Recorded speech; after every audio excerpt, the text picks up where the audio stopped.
Dispatches explodes the myth.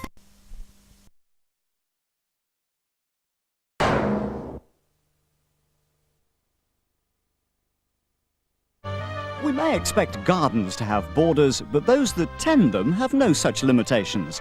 Alan Mason and a group of intrepid Yorkshire gardeners tour France in search of inspiration and an exchange of ideas. I thought it sounded odd and I pulled a face and said, triple. We must try it. Channel 4 seeks out the true spirit of Europe. Gardens Without Borders, Fridays at 9 from the 22nd of January.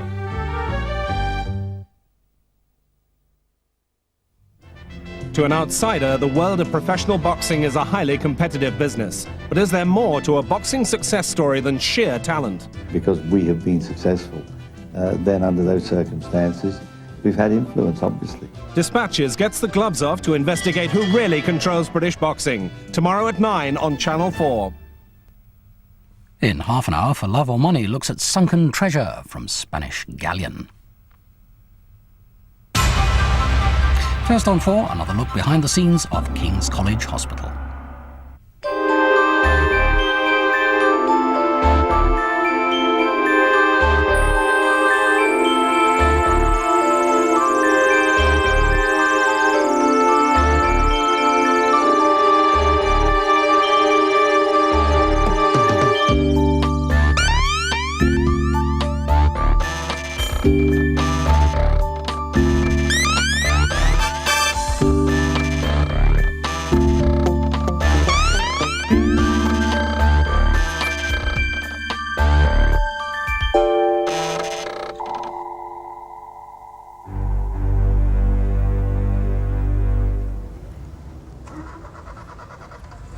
Mr. Seymour had been rushed to the casualty department of King's College Hospital, suffering from diarrhea and shortness of breath.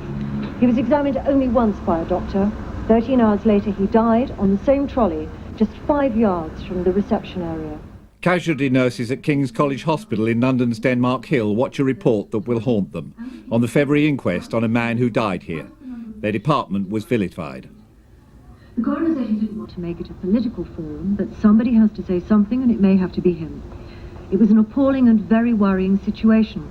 He continued, "There's something rotten in the state of Denmark, as Shakespeare would say." Dr. Glucksmann replied, "I think myself and all the staff at the casualty department would agree with you." It makes us look so bad.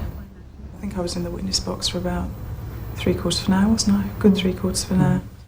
You feel like the finger's being pointed at you the whole time, quizzing every step that you made, step by step. When did you do this? When did you do that? What was documented? And you just think, I wish you could have been there to watch what I was doing step by step, and how we were trying as hard as we could, and you know, fighting against it again, and knowing that you couldn't realistically give all the care with the number of nurses I had and the number of patients that had been there for the length of time they'd been there.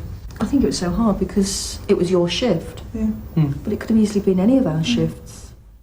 The following morning, the inquest made national headlines. We've got some coverage in the Telegraph, the Times and the Mirror. Biggest piece in the Telegraph. For Public Relations Officer Chris Coe and Chief Executive Derek Smith, the priority is damage limitation. Okay. Well, look, I'll have to speak to the chairman. Right. Tell him what's going on. I'll get hold of John again and see what he's done about getting the inquiry initiated. Okay.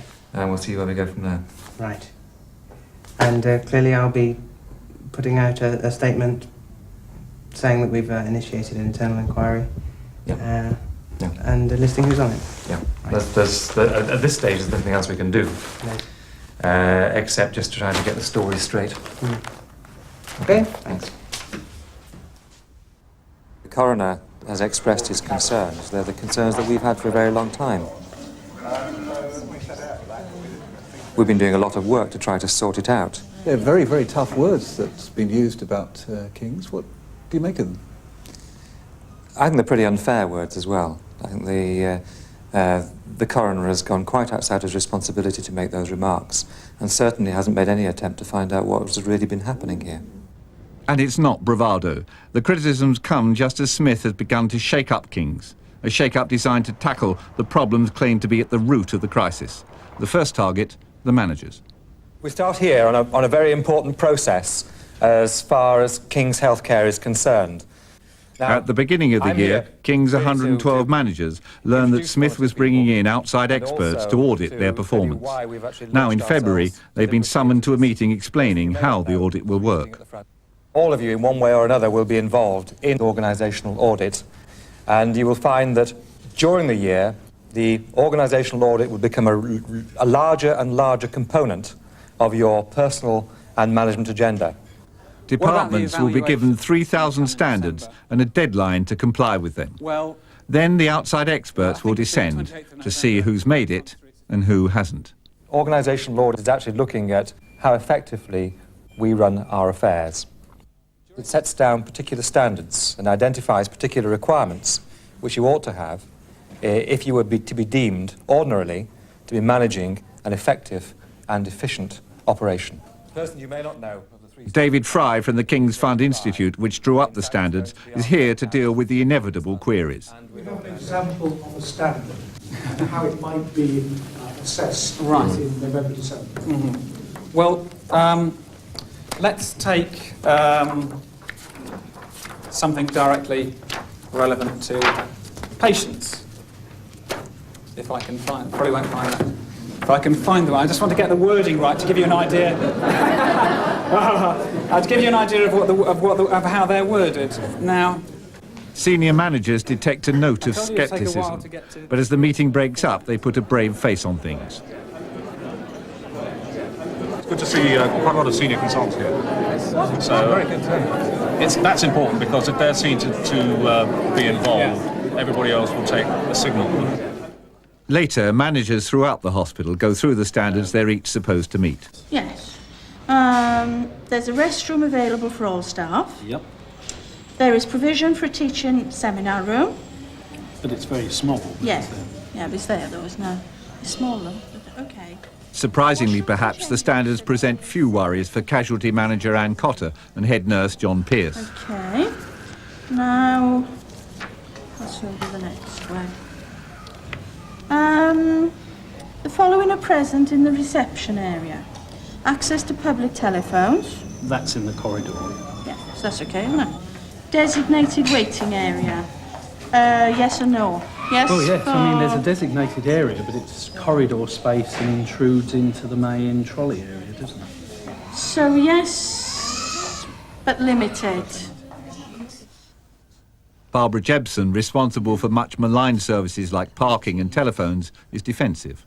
All staff are aware of the need to be courteous, considerate to patients. We are certainly aware of it. I'm not so confident that we all carry it out. Questions. And some managers, like Carl Curtis, who runs orthopaedics, know they'll be in trouble. Staffing is allocated on the basis of workload and a recognised dependency system. God, that is a worry. We already have a dependency system, and we're not able to do anything about it. I mean, we're not able to give them any more nurses. Then, presumably, what even in King's world-famous obstetrics and gynecology department, the audit concentrates minds on the downside. Okay. Having said that, for 131, which talks about an assessment of patient needs, we are assessing patient needs, do you think? Well, we do, because, I mean, we do offer individualised care to each woman, don't we? Well, I think that's what we say, and that's really our philosophy. But whether we actually achieve it or not, I think is a different issue. The idea with organisational audit is to use it as a vehicle to get people to think about what they're doing and the way they're doing it. We've got a major change going on here. Managers have to change as well. But the managerial shake-up at King's is only the beginning.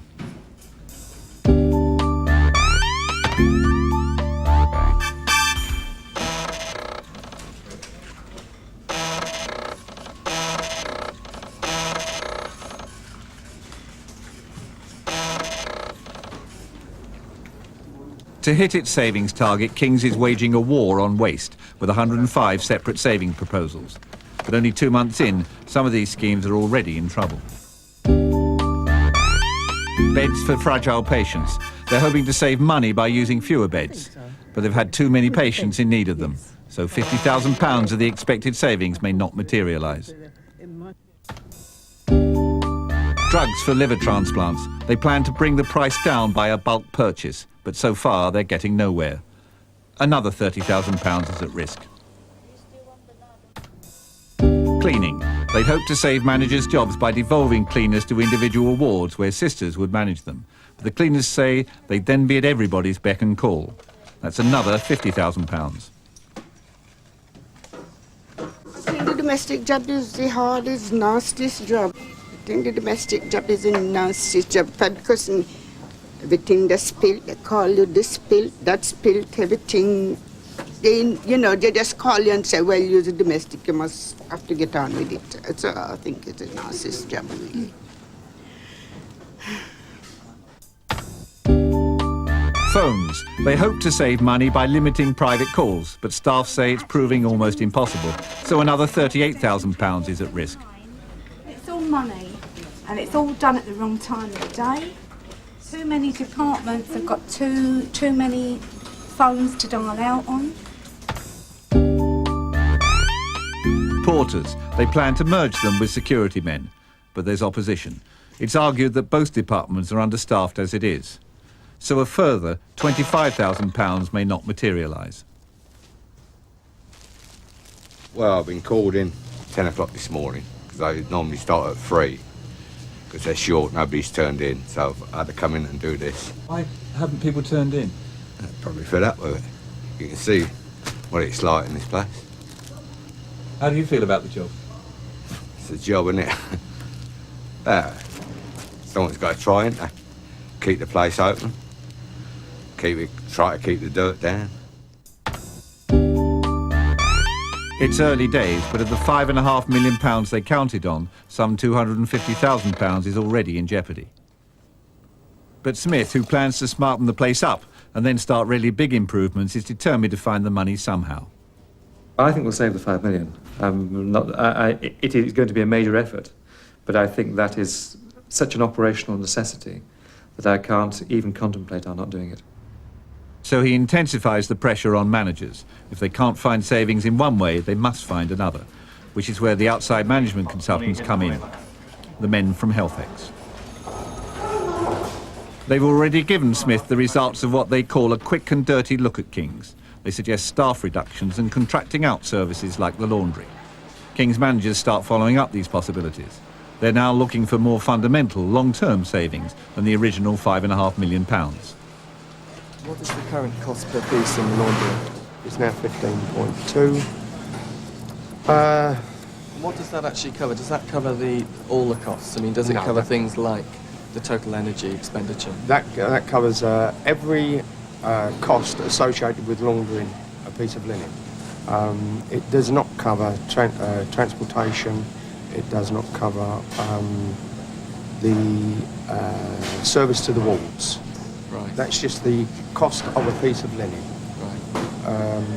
So there are outside costs that if we were actually looking at the total cost of our provision of running an in-house laundry, we would find that 15p actually increases. Yeah. So these are sort of things that we need to get to grips with and to actually end up with a finite figure that says that is the cost of a piece to the wards in totality, which we haven't yet got. No. So we need to start doing some work on that. We're going to reduce staff numbers so that we're actually running more efficiently. We also want to eliminate the existing bonus schemes that we have because we don't feel that we get value for money from them. We're also going to stop providing performance-related pay for managers. So people are going to get less money? Some people are going to get less money, yes. What kind of resistance do you expect and what are you prepared to meet? Well, we think internally there will be resistance because some people's vested interests will be affected in one way or another. And we're going to have to meet them and discuss it and tackle it head on. But the financial position is such and the pressures are such that we're in no state to be diverted from our target. We will achieve it. But within days, Smith has another crisis to contend with. This time it's the kitchens. A keen new environmental health officer has just paid a visit. And he's been shocked by what he found. Outside walls covered in pigeon droppings. Inside holes big enough for rats, cockroaches and dirt. the catering manager resigned. They stayed a whole day on Thursday viewing all our catering operations. There were some fairly horrendous results, mainly in the stores area, and the upshot of the visit was that we were asked to clear that area as quickly as possible.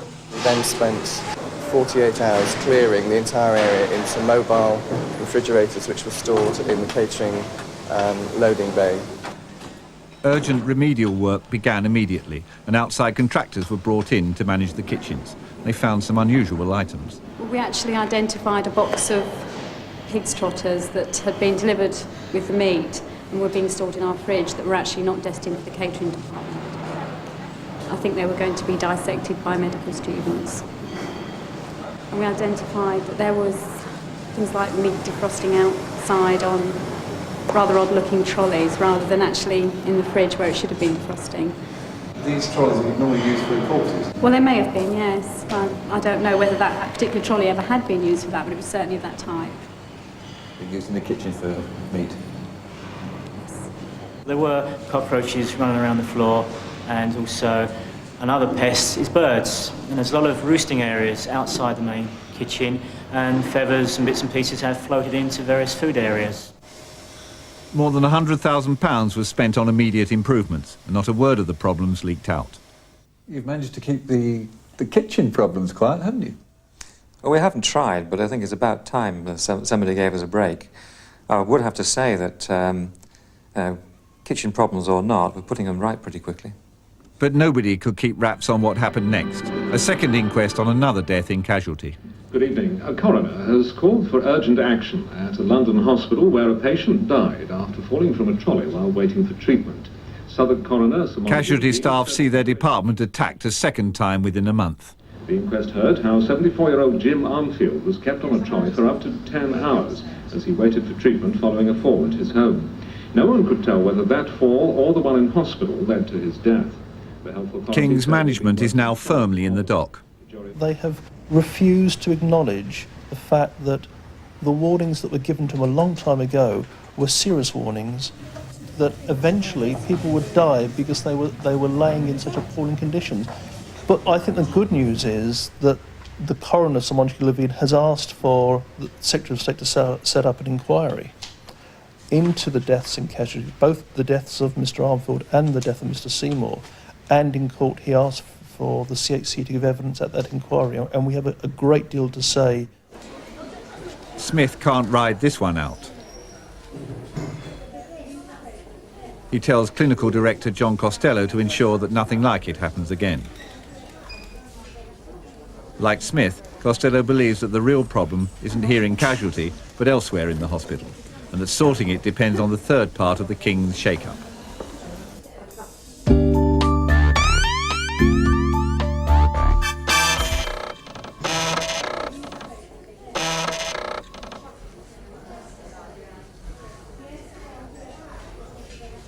Me darling, what time have you been here from them?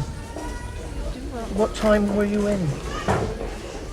At 10 o'clock last night. Oh dear, that's a very long time, isn't it? Your hands crossed there for us. In fact, it's 18 hours. She was arrived around 7 this morning, I think it was. Costello, a consultant chest specialist, thinks that the problem here stems from his fellow consultants. He suspects that some are too busy empire building or too inefficient to deal properly with patients here. They're supposed to send their registrars down to Casualty to admit patients, but some registrars don't turn up for hours. To ease the logjam, an emergency ward was opened, but here there's another breakdown. The morning after patients arrive, the consultant is supposed to examine them personally and decide the next step. It's called a post-take ward round. But some consultants are loath to do it, and there's a new pile-up here. Hi, it's John Costello. Hi. Look, we've got a real problem again in Casualty. 6 patients and trolleys. The emergency admissions ward hasn't been cleared. Have you done the post-take ward round yet? Right, I understand. Well, when you're finished there, I'd be grateful if you would come over because they're backing up and we need to get the emergency admissions ward cleared. Making patients in Casualty the priority for other doctors at King's is Costello's remit, and managers are expected to enforce it. either to clear beds within the hospital or else to go to the emergency admissions ward and move patients on. Sure, sure. And the things that, I mean, I actually probably need to check that the post-take ward round's been done on the emergency admission ward and make sure that the registrar is in casualty, just to make sure that the process is actually working.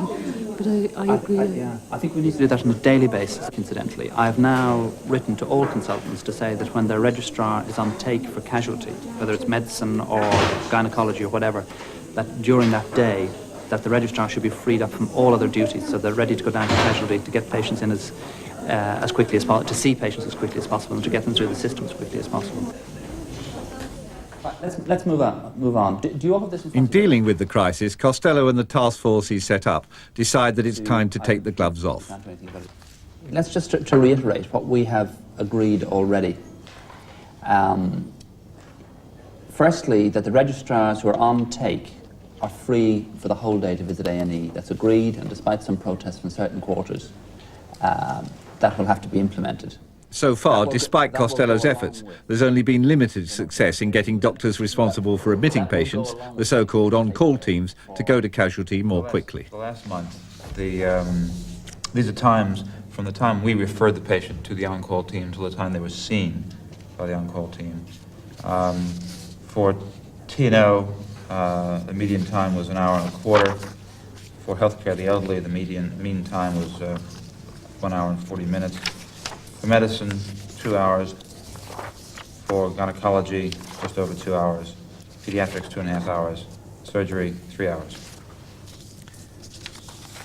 Well, I think that's hopeless. And there's been no perceptible difference since John's note went out to consultants, making it clear that it was their primary responsibility to make sure these units were available for patients in casualty. I can't understand why people don't have the imagination to rearrange their lives a little bit. And I think 2 hours for a medical registrar is quite unacceptable. The delays have occurred despite the orders to doctors to give priority to patients in casualty. Are early, I agree. But the written protests I've had have said, this is impossible, yours sincerely. And that's not on.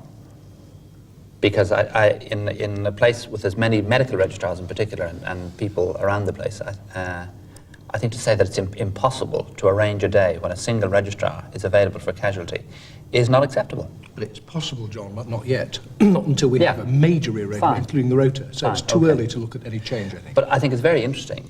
I mean, it does bear out what was being said about the difficulties casualty have in getting a registrar down there. How long was the paediatric one?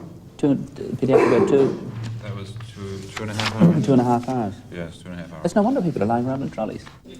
Another priority is getting patients out of King's more quickly.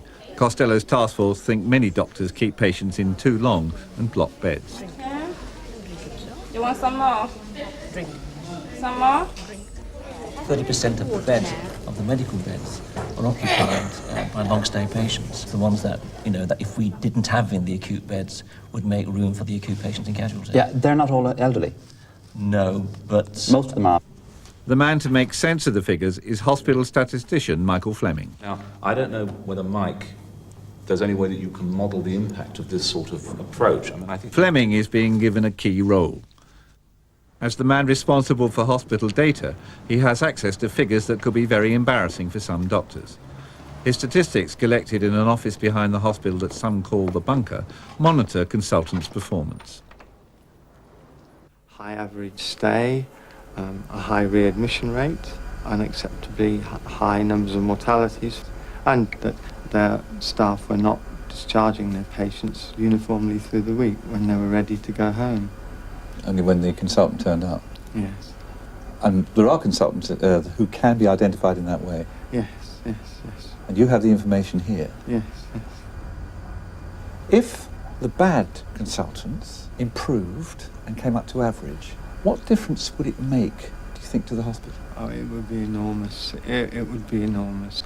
And we're talking about hundreds of cases consultants get through, from 12 days, an average of 12 days, to an average of 6 days. It's that kind of variance. And if you brought all the consultants down to the average day, you could save 100 beds and probably more. In the past, doctors have deflected such criticism by attacking the figures. But now a new generation of consultants, men like Alan McGregor, say they must be taken seriously. What they tell us is that there is an enormous disparity between lengths of stay and readmission rates. Because of the discrepancy, one needs to be looking at why, assuming the data is correct, those that perform best are performing better, and those that perform worst are performing less well. On examination, he was a pale gentleman who...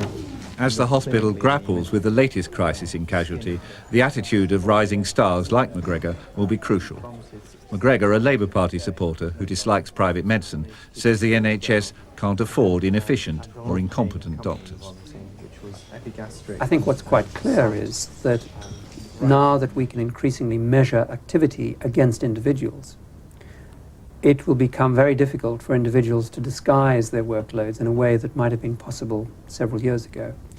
And if workloads cannot be justified, it's going to be more and more difficult for individuals to defend current working practices, and therefore for organisations like the British Medical Association to defend the continuation of them as practicing consultants. Hospitals do have problems where senior staff don't toe the line, and then other staff see no reason to do so either. And we really have to get tough and have our senior staff showing an example and giving value for money and fulfilling their contract. And if they don't? If they don't, they must be subject to disciplinary measures. Next week, consultants at war with each other as the battle for efficiency hots up.